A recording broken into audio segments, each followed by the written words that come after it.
I would like to take a moment to thank our partners at MadCon NYC for co-hosting this program. Carlos, would you like to say a few words? Yes, thank you, Esther.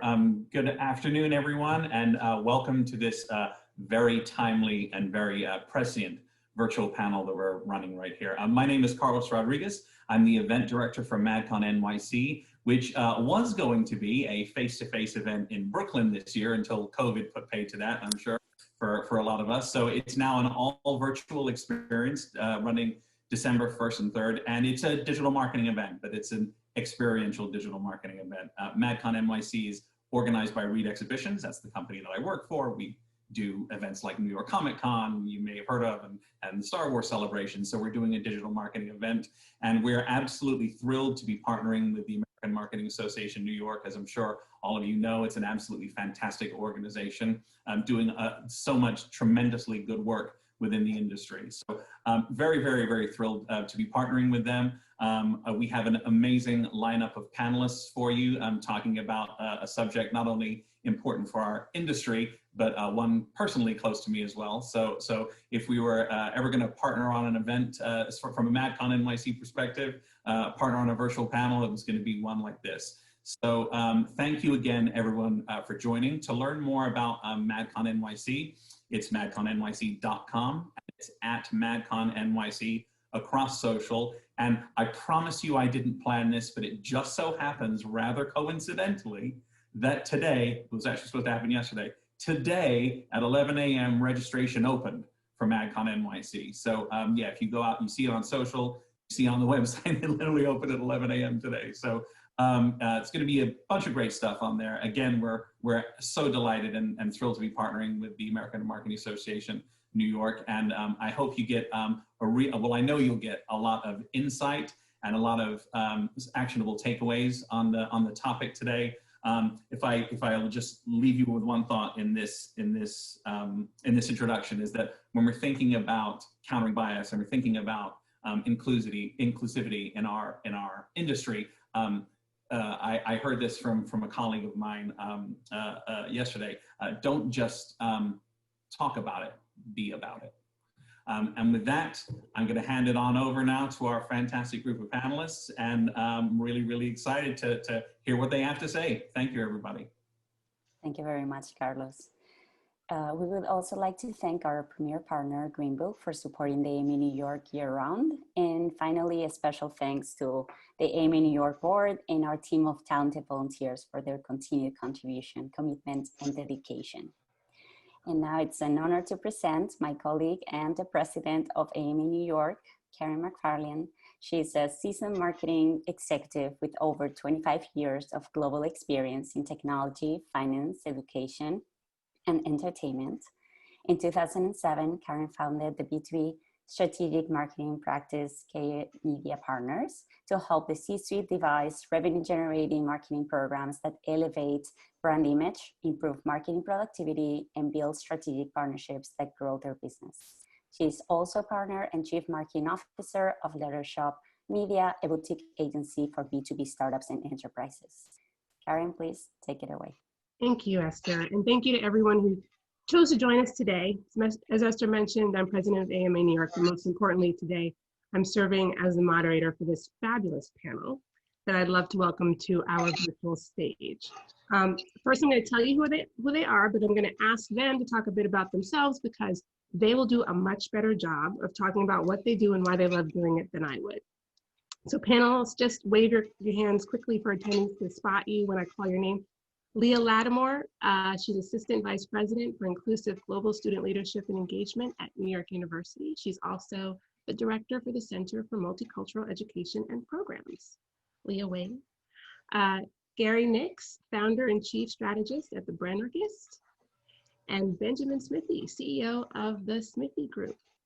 So I'm going to turn to the panelists for you to tell us a little bit about your background. And Leah, let's start with you.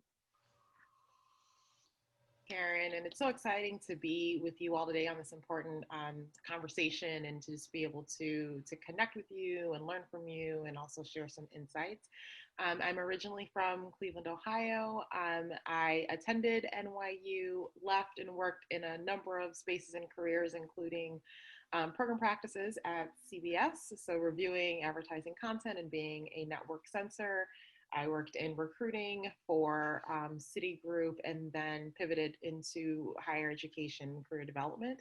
I've been working at NYU for about 12 years.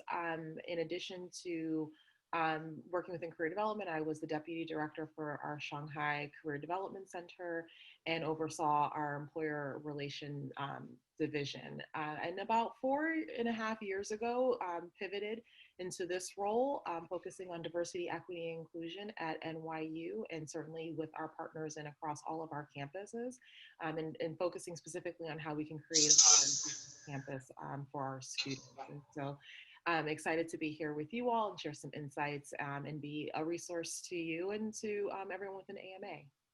Thank you, Leah. Gary? Sure. Good morning, everyone. My name is Gary J. Nix. I am a brand strategist by trade. I'm sometimes an adjunct. I'm sometimes a speaker. I'm always from the Bronx. Shout out to Jesus Rivera and the New York Yankees. And I kind of mentioned the Yankees because that's really how I somehow got into all of this at the age of around 3. I fell in love with the interlocked N and Y, and I was like, okay, as I got older, I was like, okay, why does this mean so much to me? And my journey led me to have a better understanding of what branding is, how it's done effectively, and why it's so important. So I've taken that and what I've learned about marketing over the years, and I've taken everything that I've seen over the years and kind of put all that together into a consultancy where I help brands either be created, be built, or be bolstered, because that's what there's this connection that needs to be there that we need to speak about, and that's what actually leads to the business, in my humble opinion. So I'm very happy to be here, and excited to talk about the subject. Thanks, Gary. And of course, Ben. Hey, what's up, everybody? Ben Smithy. I'm the CEO at TSG. We are a digital growth agency here in New York. Typically, we are officed out of Dumbo. We're about 20 large and work with small and medium-sized businesses on everything for digital growth, from content creation, paid media, and advertising. Then we also have TSG I3, which is our insights, intelligence, and innovation arm, which does enterprise consumer insights work. So everything qual and quant, innovation, and new product development. Live here in Lower East Side, and more importantly, I serve on the board for the Women's Jewelry Association, which helps advance women in the jewelry and watch industry, where a lot of our digital agency focuses in. And then I'm a new advisor for the Black and Jewelry Coalition, which is helping it really promote and advance Black jewelry designers, retailers, and executives. And I also am on the board for the Big Brothers, Big Sisters of New York City here, where I've been a big for going on 5 years now. Shout out to our colleague Tiffany Chang, who's on the call as well. Thank you, Ben. And thank you, Leah, Gary, and Ben, for participating in this critical discussion. So as a lead-in, on June 19th, AMA New York held a virtual forum for our community to channel the vigor and the enthusiasm that has surfaced around DEI, and also to gain insights into the challenges that marketers are having around DEI and how AMA New York could serve as a resource. This focus on marketing is built on the premise that as marketers, we have tremendous power to shape narratives and create meaning, and that we can leverage this power and use our storytelling prowess to fuel transformational and sustainable change.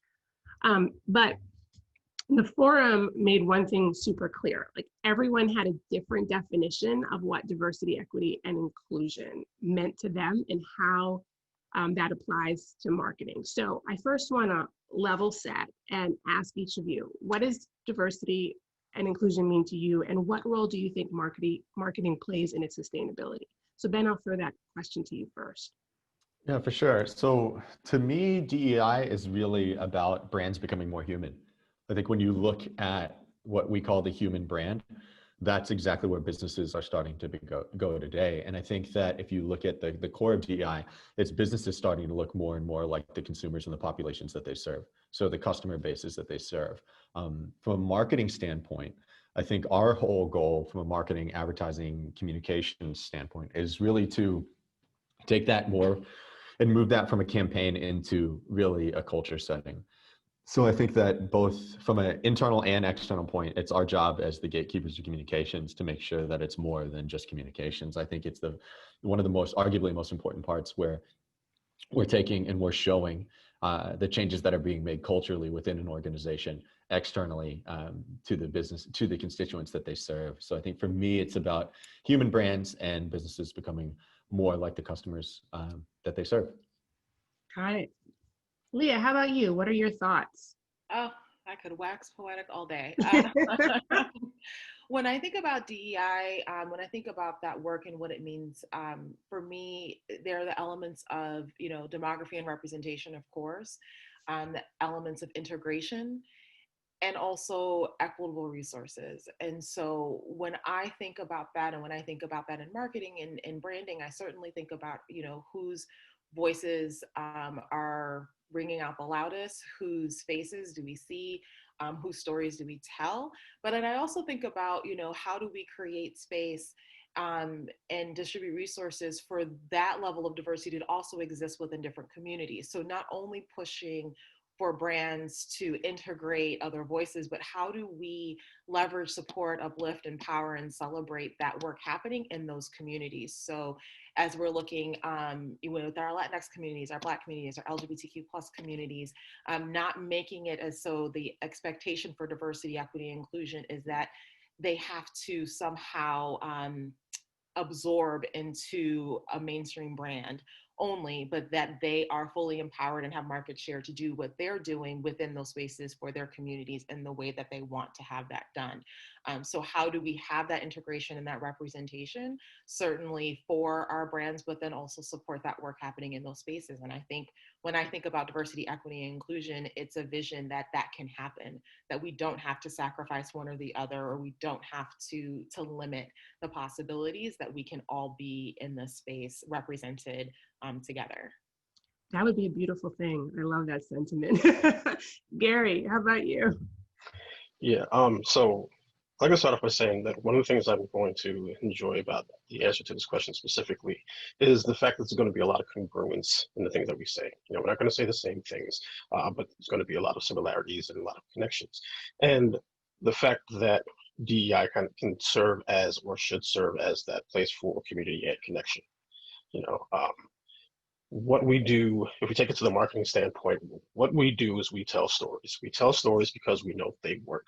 We know that as a communicative lever, that stories work. We've been doing it for centuries, millennia, because it's effective. And in order to be effective, we need to understand who the people are that we're speaking to. And in our objectives and goals, we're trying to speak to as many people as possible. So if you're trying to speak to a lot of different people, then you should make sure that there is representation from those people, that you're able to connect with them, that you're able to relate to them. And without those things, you're not going to be able to be as effective with anything. And that's from a business standpoint, and in my opinion, from a life standpoint. So you need to have these things in order to work across all directions that you're trying to go.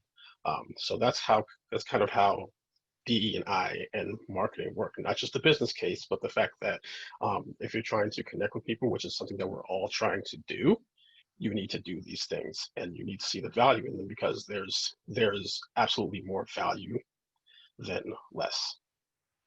Yeah, you're absolutely right. I mean, you all described it differently, but at the heart of the whole thing, of everything that you talked about, is that connection and relating to the people that you serve.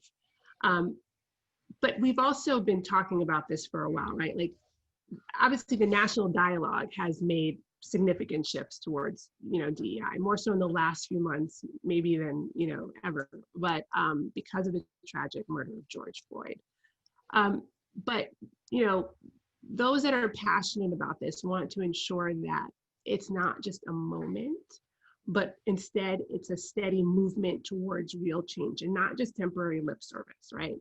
So from your view of the room, what are the top challenges that companies are facing towards implementing and integrating DEI, particularly the large institutions who have so much influence, right? They know they need to talk to their customers, but there's some barrier there. What do you think some of those challenges are?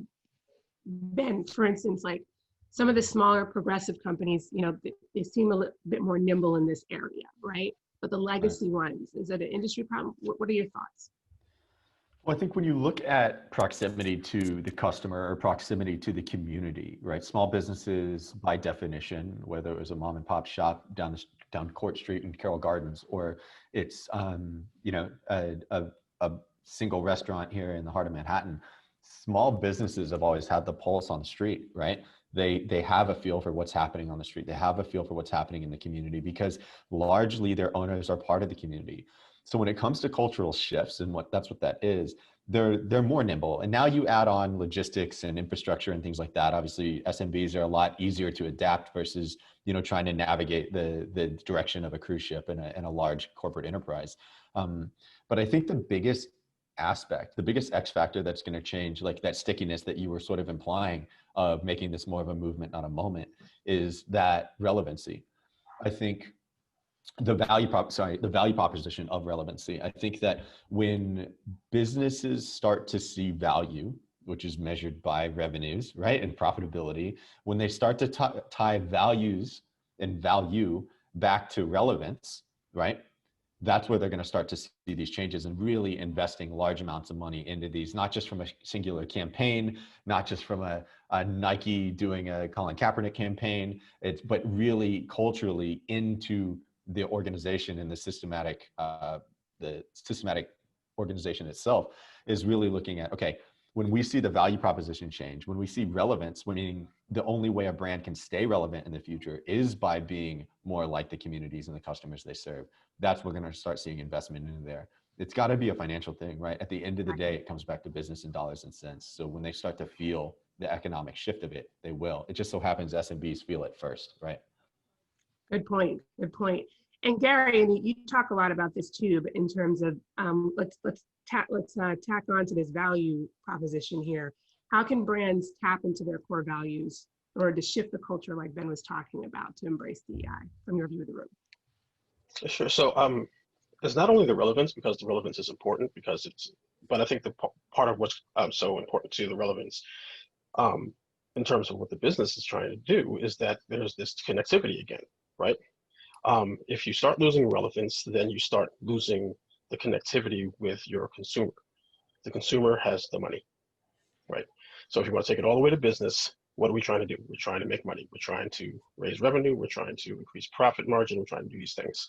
You cannot do that without money. Now, we've been taught for a very long time, due to lacks of technology, lacks of communicative connection, through lacks of being able to measure certain things, that in order to get to the money, we have to keep talking at people. We need to keep, just flooding them with messages until they absorb it, hear it, and then almost give in to what it is that we're saying. The issue with that is, especially now, is that now that more people have a bigger voice, they can mobilize a lot easier. That control that the industry once had has been waning for a very long time. So you have the relevance part, you need the connectivity, and you need to not only recognize the value and what it means to business, you have to actively acknowledge it. You have to say, okay, these things that we either have not been able to measure so far, we may not be able to measure, but that we know matter, we need to take these things more seriously.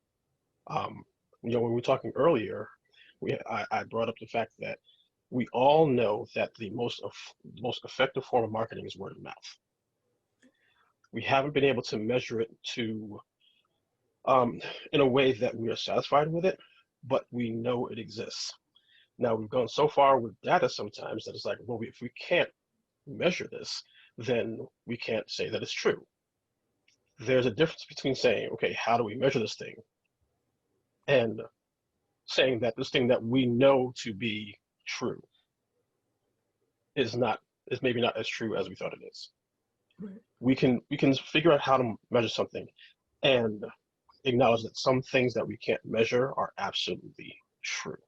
We know that if someone that you trust tells you something good about something, you're more apt to consume it than if the people who are paid to tell you to consume this thing are telling you to consume it. Right. You know, and the way you do that, the way you build trust is through relevance, is through connection, is through these relationships that you're trying to build. And we have not done a good enough job as an industry at scale at doing that. And that's something I think we need to change. Yeah, I totally agree. And that issue of trust is huge.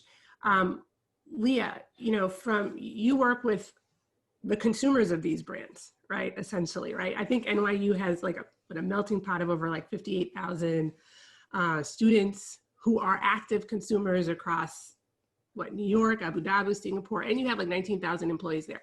So like, what do your constituents want to see from these brands in terms of the trust, the relevance, the connection? What do you see in the marketplace? Absolutely. And I think, as Gary said, like, I love that we're all kind of, in this space together and building, to continue that conversation in that space. I think what, consumers are wanting to see, is that quick acknowledgement and a quick pivot to be able to address it authentically. And so it kind of puts up a challenge of how do you do that quickly but sustainably? How do you move it from from that moment to a movement is ensuring that it continues 6 months from now. So there's that piece of accountability that comes in. That what are you doing beyond that immediate, I'm going to change my, banner to be Black to represent Black Lives Matter, and I'm going to pledge, all these pledges, which are great. But then the accountability of that to see how have you continued that when it's no longer the front page or where no one's kind of hammering you on this in that way. And, when we think about our units and our structures, for a long time and still now, diversity, equity, inclusion, all these efforts are thought of as like additive. It's, we have our core business function and then we, bring in the diversity consultant, or we have this core space and then we, pivot maybe for this particular market, or, we're looking to engage during this month, or we're, it's a part of our corporate and social responsibility plan, but what folks are looking for is that true integration. So what does this look like? And I think it requires the same tools that we apply to, recognizing that now we have, a more digitally based consumer. We now have folks who are needing to access content quickly, and the way that we made pivots to, some folks made pivots to adjust to, our new, digital space and our new consumers in the same way that market research is put into understanding those consumer bases. We have to put that same amount of energy, that effort, and that strategic planning into thinking about how you are going to be representative of the consumer base that you're attracting.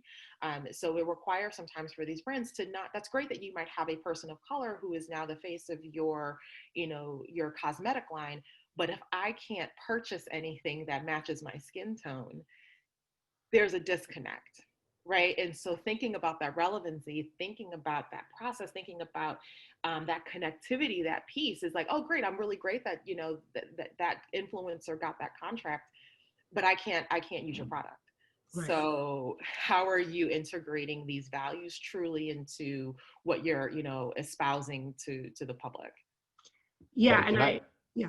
So I was just to say, I think that's a key point, because it goes back and it goes full circle back to commerce and deal flow, right? If you follow the dollars, you'll start to see the trends of where things are going. And unfortunately, that's what happens in the world that we live in, both fortunately and unfortunately. And I think if you looked at the sort of the millennial market, they were the first to voice and vocalize and mobilize because of the, the advancement of social when it comes to talking about it. And Carlos mentioned it in the beginning about like the whole don't talk about it, be about it. Gen Z is the first generation that we're going to see with disposable income that will vote truly with their dollars. And they're not going to, like, social is not like a fad for them. It's not a new thing. The democratized media is not a fad or a new thing. It's not it's systematic for them. So when they're hearing about these things, they're the quickest people to put the BS meter on and say, okay, well, show me what you're talking about the product. Show me about that, right? Because it goes way further than just marketing, and it goes way further than even just ethnicity and looking like from a race perspective who we are. We're talking about body image. We're talking about different levels of ability. We're talking about, you know, sexual orientations. We're talking about all of these different things are way further than, you know, race is in the hot seat right now, as it should be, right? And fairly so. But it's way bigger than all of that. And I think we're starting to see the consumer market drive it because they're tired of seeing it just be a campaign. And so with Gen Z, we're going to see it. And I think that this is where we as business owners, as marketers, as keepers of the comms, right, are responsible, because it's going to hit us like a wave if we don't. And all of a sudden you're going to be doing more PR damage control than you are outbound marketing and real like advertising. And I think that's a key piece too, right? Because there's a consequence for your action or your inaction, right? So let's touch on cancel culture. Let's talk about cancel culture for a minute, right? So there's an urgency and there's a demand for social justice. And it's like you just said, it's shifted the power dynamic straight into the hands of the consumer because they could galvanize, you know, large groups of people in the media. And maybe some companies are just scared to take a certain position because they're scared to be canceled, right? So Gary, what do you think is a symptom of cancel culture, and you know, how can brands avoid it or transcend it? Sure. So first thing is, I want to state something that I've stated to clients pretty much forever. And it's about this idea of the consumers now having the power. They've always had the power. They have the money that we're trying to get. We had tricked ourselves into thinking that we had the power because we had the power of, we had the share of voice. That's what we had. We never had the power. So what happened through the proliferation of social media over time is that consumers started to realize more and more that they had the power. Now, in terms of cancel culture, that's another thing that, you know, everyone's been talking about, but, you know, my colleagues and I have spoken about it a lot more, and at least lately. And the idea of cancel culture is kind of just putting something on the end of the spectrum and saying, okay, all of this stuff is cancel culture, but what you're really saying is we don't want to be held accountable. That's what's being said at scale. I'm not going to say that there's no power in people trying to, or people calling someone out, whether it's they're calling them out for a good reason or a bad reason. There's going to be, you're going to feel something negative from that. But when you get to that situation, it's about, okay, the thing that they're calling us out on, can we stand behind this or not? If you are able to stand behind what it is that you say, then how much or why do you care about people who are saying the opposite? When are we going to go further into what it is that we're doing, what it is that we stand for, and understanding whether or not we're willing to stand for that? If you're in a space where you can backtrack on something that you have said, how strongly have you felt about that thing? And if we're in a space now where people are able to voice more about, hey, brand X, this is how I feel about something. How do you feel about it? Or here's how I feel about this one thing. It seems as if you feel about it this way. Is that right? Is it wrong? I say you feel about this. You feel about this way. You're able to say, well, this is actually how I feel about it, and here's why, or here's what we're doing, or here's what we have done, or blah, blah, blah. We've been led, as humans, we're sometimes led by fear. We can understand that. But what are we afraid of? When we can answer that question, we should be able to make better decisions, or at the very least, we're able to make more informed decisions. And now, if you're afraid of something, oh, how are these people going to feel about this one thing? Are these the people that we're selling to? Are these the people that we want to sell to? Who are we trying to connect with? Who are we trying to have a relationship with? when you make these decisions, or if you don't make the decision to stand by the people who you're supposedly supposed to stand with, that's also a decision. What are the things that we're doing? So it's not so much about how people feel by itself, it's who do we agree with? Here's how we feel. Do we feel the same way about things as these people? Who is our community? Are we connected to them? Then you start worrying less about cancel culture. Benjamin brought up the Colin Kaepernick campaign. Dream Crazy was a big illustration of that because, like you said, here's who we care about. We're speaking to them. A bunch of people got up in arms. They said, we don't care. This is what we're doing. This is where we stand, and we're going to continue to do so. And what happened? All the people that they agreed with went forward. Stock prices went up. Business was fine, et cetera, et cetera. So what are you afraid of? Think about things from that standpoint. Right. I think too that speaks, that kind of ties right back to what you were saying, Ben, about the human brand, and we were talking about cherished brands, right? Like, if you stay true to that and stay true to what your mission and your purpose and your overall brand is, then you shouldn't have to worry about it. I think you called it 2020 was the year of the human brand. Yeah, I think, we released a guide at the beginning of the year before this, pre-COVID, pre everything. And the number one prediction, the sort of letter from the CEO was really, for me, was like 2020 is the year of the human brand. And the thing that is important to understand too, from what Gary was saying, and I think that releases a lot of fear from people, is if you look at the real data, if you look at the real purchase data behind that, and I'll touch on the human brand in a second. I'm going to pull a presidential debate and answer more of the last question before I actually answer your question. And as long as you answer the question. I will, I promise. When you look at the data, purchases are driven by passion. Complaining on social media is driven by what I hate. When you look at the drop off of actual customers and deal flow, people talking about something like cancel culture is really affected in the media. Like if I'm an actor trying to get an acting job or that's purely media based, cancel culture is going to be a real thing. When it comes to product consumerism, behind the scenes, you see the drop off, not from the people that are complaining about it. You see increase when people are passionate about something. So what I mean by that is what Gary was saying too, is if you're getting canceled by the people that were never shopping at your brand or were never going to shop for your brand anyways, then what you're really doing is empowering and keeping the people that are passionate and buying about your brand even more passionate. And that's where you're going to see an uptick, right? The people that canceled Nike were never the ones that were actually buying Nike in the first place, right? They just wanted to complain about it loudly online. And so I think when you look at humans and tying it back to the human brand, humans, like every brand desires to go through this human brand relationship journey from existing on one end of the spectrum to cherished on the other end of the spectrum, right? Meaning the things that you go back into a burning house to get, that brand. If it was to disappear, you are now at some loss because you cherish that brand, right? It's one step further than demanding it, meaning it's a brand preference. And if you look at the cherished brands are the ones that have passionate consumerism, the ones that will feel some sort of loss if it goes away, the ones that will do whatever you say. They're the first people to buy it, right? Apple is a cherished brand for many, many people, right? Not just demanded, but a cherished brand.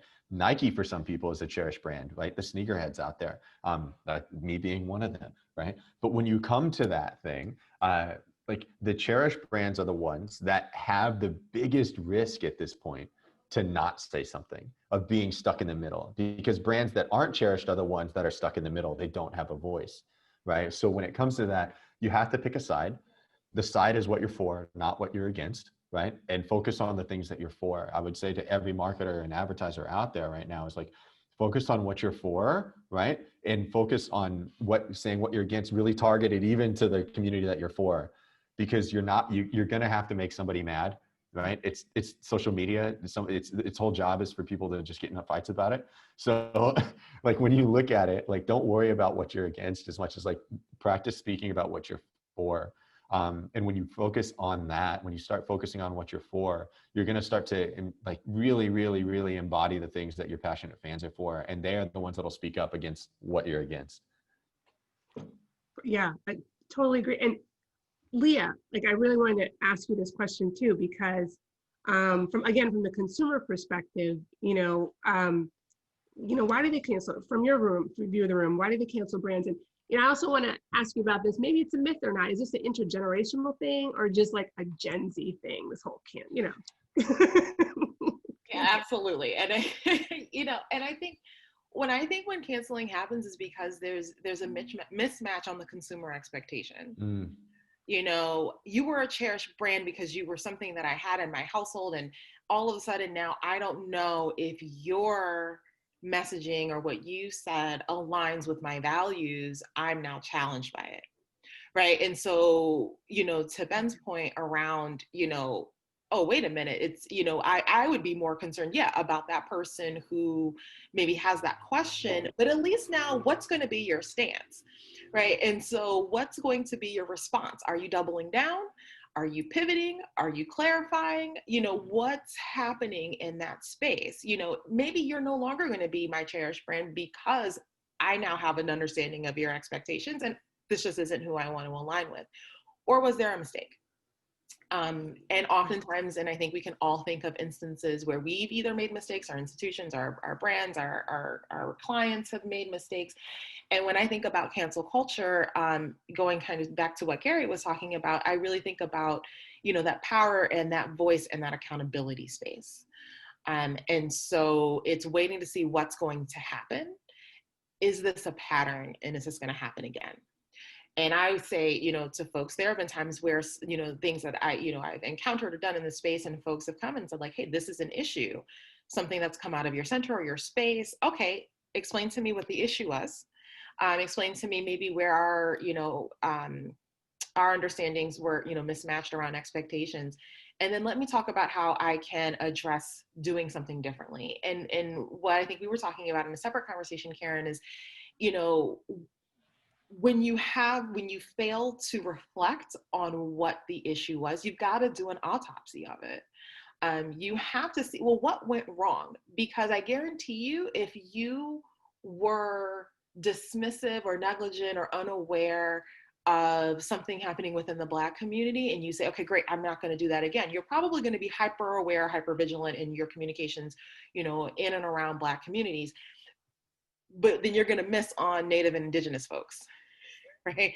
So if the issue is that you're not pulse checking and connecting with your community, or you're trying to jump on trends, or you have, a social media strategist who is kind of sitting in a vacuum in an echo chamber and not paying attention to what's happening, right? Like that, those are some of the things that you have to think about. What are you going to do? Because this is where we got into trouble with this group in this space. Who's to say that it won't happen with another group in another space? So what are we doing to address what's been termed as cultural insensitivity or lack of diversity, or really thinking about that? And it's interesting to me because, I get a lot of questions and talk about cancel culture. And I think because of the ways that we are able to express our voice and to really vocalize our concerns, it's gotten a lot of attention, but people have been canceling things from the beginning of time. Right. I remember incidents with certain brands as a child, and my mother saying, to me and my father, we're never purchasing that. We're never going there again. And we just didn't. Fast forward, 30, 40 years later, I still don't go there. I still don't purchase that brand. I was going to ask you that. It's like, oh no, I'm not going there. Like, I'm not doing that. And so it's like, it happened. It's like, something happened, or you became aware of something, right? And you didn't do it. It's just, it looked different. It looked different around, I think it was Gary who was talking about word of mouth. Word of mouth canceled that brand in certain communities. There are some brands, there are some spaces that have lost market share and are still wondering why. And it's because there was a whisper campaign that expanded across groups of people, regions, backgrounds, who said, stay away, or we don't want them, or don't add them as a sponsor, or we can't have them as a part of this program. And it's kind of thinking, well, oh, maybe they just, don't want to engage with us. No, this is generational, that folks are not working with you. And so, yes, so I think the visibility of cancel culture, the way it can become a viral headline, or the way that it lands on, CNN or HuffPost or something, in a way that's like, oh my gosh, they really messed up.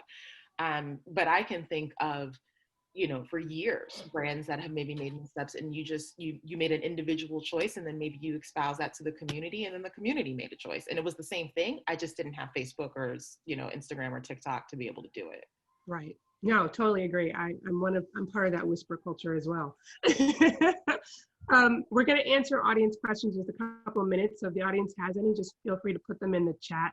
But I do want to latch onto the accountability piece, but specifically when we're talking about systemic racism, right?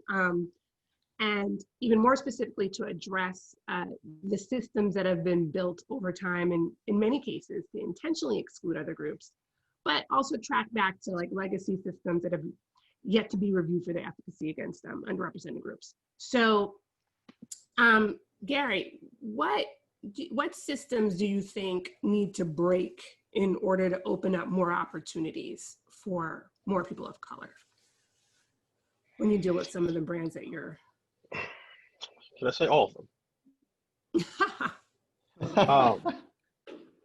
I think one of the things here is that so many of the systems have been built upon what we've seen already. So it's kind of easy to kind of look at just society in general, especially in this country, and say, or at least find the parallels between what society looks at as success and what businesses look at as success. And if you look at the parallels between the two and see where things just don't seem to make sense, that's when you start breaking things. There's that reflection that already exists, and we can see it. We speak about it.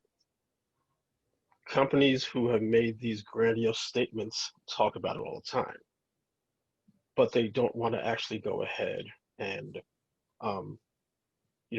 really either identify or go deeper into what's happening. I've been in rooms with companies who say they want to do these things, and then they ask my colleagues or they ask me, okay, here's this thing that we're trying to do. And I'm not exactly known for avoiding the hard subjects. So I'll be like, okay, well, if we want to do this thing, if there's something that's really worth doing, it's going to be messy. And I've been in conversations about, well, do we have to do it this way because it might hurt people's feelings? Why is it hurting people's feelings?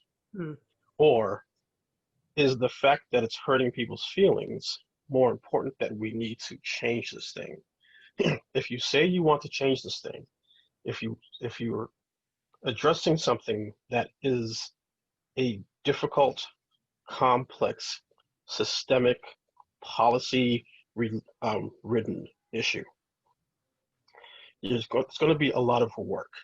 There's going to be a lot of things that we had to unpack, that we had to actually physically extract out of it, and you can't do it by going around it. If you've broken your arm and it's not a clean break, what does an orthopedist have to do? They have to re-break your arm. I'm sure that doesn't feel good, but in order for it to heal, they have to do what they have to do. It's the same exact thing here. In order to do what you have to do it. So look at your systems, look at your policies. Where do they not match with what it is that you say you're trying to do? Because that's the issue. That's where all this cancel culture talk comes from. That's where all the accountability talk comes from. You say one thing, it looks like, or you're actually doing the opposite. They don't match. So until they match, I can't mess with you. Right. We've been saying this for a while. It's a lot louder. To Leah's point, we now have Facebook, Twitter, TikTok, Instagram to say these things, and these things can be said at scale now. That's the only difference. We've been saying them before. Now they're at scale. Everyone can hear them. And now, oh my God, all these people. No, we've been saying it before. Instead of worrying about what's being said, identify if it's wrong. If it's wrong, fix it. Got it. Ben, I would love to hear your thoughts on this too, in terms of the systems, you know, so everything has to change, right? But if we, Yeah. go ahead, sorry. No, I was going to say, I think the problem is we're in a very, like, we're in a hot pot right now. Like it's in a boiling zone. And so the eyes and the attentions are on the things as they should be, right? The house is on fire, put out the fire. But I think the bigger, scarier pictures are deal with assumptions versus the direct things, like just even like, let's look at representation in marketing, right? If I was to show you a brand, I almost threw out a brand, but I won't because I think that's unfair. If I was to show you a brand, and historically it's named almost any brand, and it used all white models in it, it's a brand for everybody, right? But if I was to show you a brand, and let's even just say clothing. If I was to show you a brand, but it used all black models in it, all of a sudden, innately in most people's minds, it's a black brand. And it's not out of malice. It's not out of overt like prejudice. It's not out of overt racism in your mind, because I would guess that almost everybody on here probably it doesn't have one of those thoughts in their minds. It's just a bias and an inherent systematic. When you say systematic, that's what it is, right? Of assumptions or knowledge. It happens in the jewelry industry. It happens in the fashion industry. It happens in every industry nearly.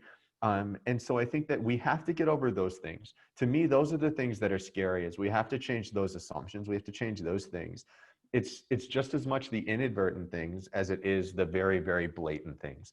There are some things that are very blatantly wrong. There's racism and injustice and inequality in our systems and marketing and brandings and business and entrepreneurship and funding and every area of business right now that are blatantly and overtly wrong that have to be fixed. But arguably, those are the easier things to fix because the attention's on it and we're calling those out. It's the inadvertent things that I think we as keepers of brands and marketing and advertising have the opportunity to change. The things that will really change consumerism, things that'll really change business, the things that'll really change opinions and culture shifts around the world are the things that we have to deal with our everyday assumptions. And those are the things that we have to unwire and rewire again, the things that have been just inherent in our minds for decades and generations. I think this leads into an audience question, actually two, which are similar, so I'm going to paraphrase. So this person is asking, you know, her superiors want her to lead a campaign targeting a certain community, but they're not part of that community. And when they voice this, they feel uncomfortable, or it's inappropriate. They feel like they're jeopardizing their role. And another person asks, is it appropriate for me to participate if I'm not part of that community? How do people in their marketers in their day-to-day role thread that needle with, you know, wanting to do the best job possible, but wanting to represent DEI in the best possible way, right? How can they thread that needle, essentially? Gary, you want to go for that one? Sure. Well, actually, for this, I will get back to it, but I do want to defer to Leah first on this because I think she can talk about it from a consumer level, if that's okay with you. That is fine. Leah, you want to take it? You know, I think one of the things is, you know, and I think that that's real. So I just want to acknowledge that, you know, not everyone is, you know, going to be in spaces where you're going to be able to build a team that's representative of the consumer base immediately. And so you're thinking about how you target that. I think that you look at the case studies have shown where that has gone wrong. And so what are the ways that you can employ to bring in that voice? And so, yeah, it might be out of touch and inappropriate for me, for example, to do something I identify as a cisgender woman, to do something that I think would be great for the trans community. I personally would not feel comfortable doing that without including trans voices. And I can give you some examples where folks have done things and it's backfired and it's created actually resulted in a negative impact on a brand or institution. You end up spending twice as much as you did on the inclusive branding initiative to do crisis control and management. And in that, you would still be the person who's job is on the line. Right. And so for me, it's always been, you know, if we are going to make this and we want to do this authentically and we want to build in, how can we build in that voice? I may still have to lead the project, right? So within my role, I oversee a multicultural center, an LGBTQ plus center. While I don't identify with all of the identities and the groups that I, you know, represent, I always include in an existing, in a rolling basis, those voices. So if I do have to address something in a quick way, I may not be able to, like, you know, pull together a focus group, like that takes time. But if I have an advisory council, if I have, you know, community engagement, I can bring in those voices and point to where I did bring in those voices. This is, you know, a survey that we've taken. This is work that we've done. This is community engagement that highlights what this looks like. And these are ways that we're going to incorporate them in this so that it's not solely my voice and my point of view. I would not be able to do my job effectively if I did not do some representation, some advocacy, and some push for policy. But for me, it requires building into my business practice, including diverse voices, especially those who have identities that I don't represent. You know, the same thing that I would expect from a, you know, a brand or an organization to do, I have to then do myself. So those are things that even when I remember working, you know, at different banks and working in spaces and being asked to lead certain things. And it was like, okay, you know what, I need to start building a network, a coalition. We need to start doing something, whether, you know, building into our social media campaigns where we're taking into account what our consumer base is seeking and then delivering on those things and being able to pivot on those things, as opposed to being in a room of folks who don't share their identities, are not a part of that communities, and saying, I think this is what's going to attract you. There was something going viral on Twitter last night that I saw, and it was like, hey, this is what happens when non-community members try to use community voice to amplify something. Everyone's going to pull back the layers and see immediately, there's no one on your team that represents that. So are you mocking us? Right. So those are just some tactics that I think about, just kind of in an everyday space to kind of build up to protect yourself and to protect your brand. Thank you, Leah. Yeah. Yeah. Sorry, I just wanted to add something real quickly. I think sometimes what happens is, especially for me, I kind of talk about the things from a very high level, and I try to do that just to kind of manage the expectations. And when we have this kind of issue that we're speaking of, one, it's a perfect example of why you have to have better representation, right? Two, it's a matter of, if you feel like there's now a disconnect that you're not able to go inside, you need to, instead of worrying about how can we say something now, no, how do we make a better connection? Your message is, you feel like your message is likely to miss because there's a lack of connections, a lack of trust. And why should they why should this market that you're trying to reach trust you? It's clear that you have made no work towards giving them a reason why to trust you. So it's not so much how do we say something, it's how do we make inroads so that we can connect better. It's not about what these people can see us say or hear us say. How can we make people feel better about us? Mm. That's where you need to start, so that you can start thinking about solutions towards getting to what it is that you want / need to do. I think sometimes we take the knee-jerk reaction, oh, we have to say something. No, you have to figure out what it is you're going to say. Right. Oh, you have to do something. No, you need to figure out what it is that you need to do. Think first, have some deep introspection first, and then start, find the help that you need and then go forward. I wanted to touch on one thing too. We talked a lot about representation, but there's another view that we haven't yet spoken about. I know we only have a couple of minutes yet, but I want to make sure we capture this. For those who, we need to get them on board, right?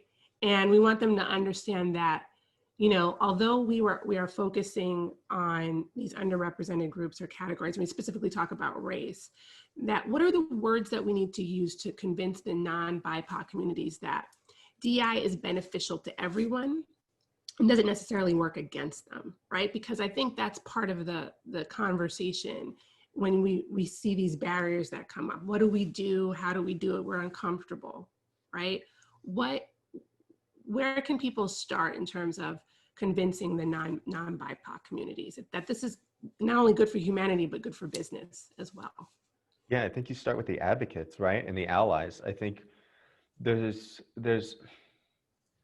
an equal parts, like, yes, representation is an issue, but also like the ally in the advocate situation is a big deal, because there's more people that, for a lot of us, there's more people that don't look like us than there are that look like us in the roles that we're in or things of that nature. And so hence the definition of representation issue, right? So in that case, we have to leverage, like, you have to leverage allies, you have to leverage advocates in this space across the board. And there's plenty of people out there that are that. And that's where I would encourage everyone to actually stand up and advocate, learn, and jump in there. So as much as I feel like there's that hesitation, there's like a gun shy approach to wanting to step into those roles. Well, that's where you can step in as a role as an advocate, as an ally, and do your research. And so I'd encourage people that are not a minority, right, to step into roles and research and become an ally, become an advocate in these things and speak up. And I think there has to be that lack of fear, and there has to be a brazen attempt to become more aware, to learn, to understand, to approach things as I don't understand this, help me understand. And I think that's how we move, is there's already people that are interested. There's already people, everybody that's on this call is clearly interested in this topic, right? Everyone on this call is interested in advancing DEI in an organization, right? So I think that you have to be humble in your approach, but I think you have to be hungry in your approach at the same time as an ally and advocate. And I think that's equally as important for those of us representing minority communities to step into these roles, underrepresented communities to step into these roles, as it is for the majority, for white people in the conversation to step up and be that. We need that just as much. It's equally as important. So those words can never ring true. We have to close. Esther's going to kill me because we're at 1 o'clock, but I just want to ask you one thing really quickly. What is something that you hope the audience takes from this conversation today? Just like one quick sentence. Who wants to go first? I'll go first. Yeah. The one thing that I want people to take from this is that this is a long fight. There's no simple flip the switch solution. It takes a lot of work. It takes a lot of time. In order to build what we're trying to build, we have to take down a lot of things that have been built and have been established for a long time. Understand that. Understand that as an ally, some of your privilege has enabled you to not feel the fatigue that those who have felt less privileged have been fatigued for life. Okay. We're not saying that your fatigue doesn't exist, but a lot of times we don't want to hear it because we're way more tired than you are. So if you actually want to be about it, you have to understand that this is a long fight. It's okay to feel what you feel, basically, as long as you're heading in the same direction. But understand that you're going to have to move past some of this. The key that a lot of people who are against this fight, they want you to stop fighting. That's their goal. So if you're going against someone who wants you to stop fighting, the only thing you can do overall is to keep fighting. It's going to take a while. Hopefully we will see some things in our lifetime. We might not, and that's okay. We still need to keep fighting. Thank you, Gary. Ben? I would say that you have a responsibility, and it's not even this has nothing to do even with a race, gender, orientation, representation thing. I think it's us as marketers. Everybody on this call that's a marketer, advertiser, responsible for some form of communication is going to have increased responsibility for the messaging and the communications that are shared from the company. We get away as this sort of separation of church and state because it's the company, it's not us. But I'm telling you, we're moving to a spot where you're going to be held responsible. As an agency, you're going to be held responsible for the mishaps of a brand because you're the keepers of that. You're the keepers of that campaign. You're the ones that create that campaign. You're the ones that hit the buttons. So I would say now is like you are going to have the responsibility So you might as well work toward creating a world that you want to see, because you will be held accountable. Like we're not going to have less responsibility toward these things. And it's as it starts to roll downhill, the brands are taking the flak for it now. But I promise you, we are close to an age where agencies, creatives, all of these things are going to be held equally, if not more responsible, and your feet are going to be held to the fire for it. So I guarantee you, money back guarantee, it will happen. We are coming to that day. And finally, Leah. This is quite a charge for a group of marketing folks to give me a sentence. Okay, but I think you can use a couple sentences. They went over their time. Sorry.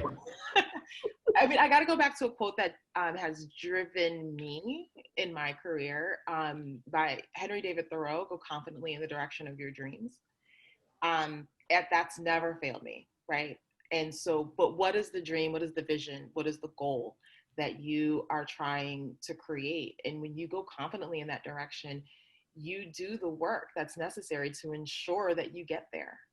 And so if you're maybe finding some barriers or, you know, balancing more fear than not, I encourage you to build the confidence. And that might mean more sessions like these. This might mean, you know, connecting with folks on LinkedIn. It might mean being in more spaces, you know, out of your comfort zone. But you know, sometimes the DEI work feels like so, you know, like massive and huge. And it's, what do you do? What are those tools and the resources that you lean on when you want to advance something?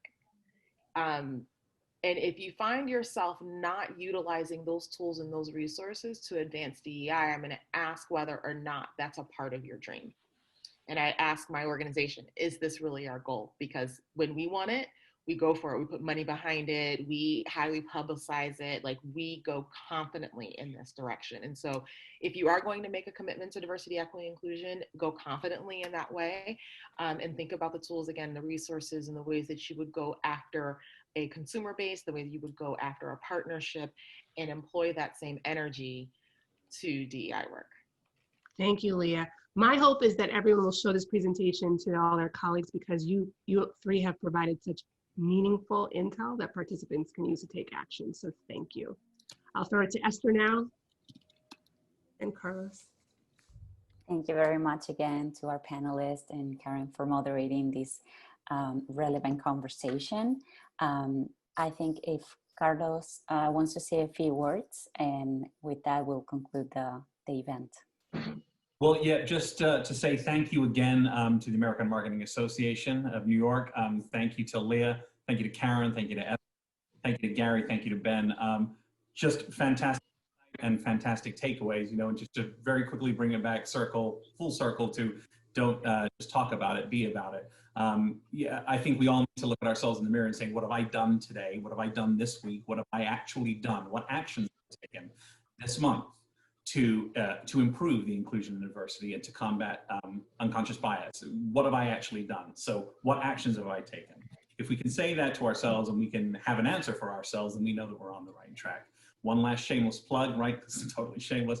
MadconNYC.com, registration open today, where we're going to have some more content just like this, and you'll hear more from Gary and Ben at MadconNYC.com as well. So thank you, everyone. Very, very, very fantastic panel. Thank you. Thank you, Carlos, and thank you to MadCon NYC for partnering on this event. I hope you have all enjoyed and learned many insights from our experts, and I hope to see you in any of our future events. Bye, everyone.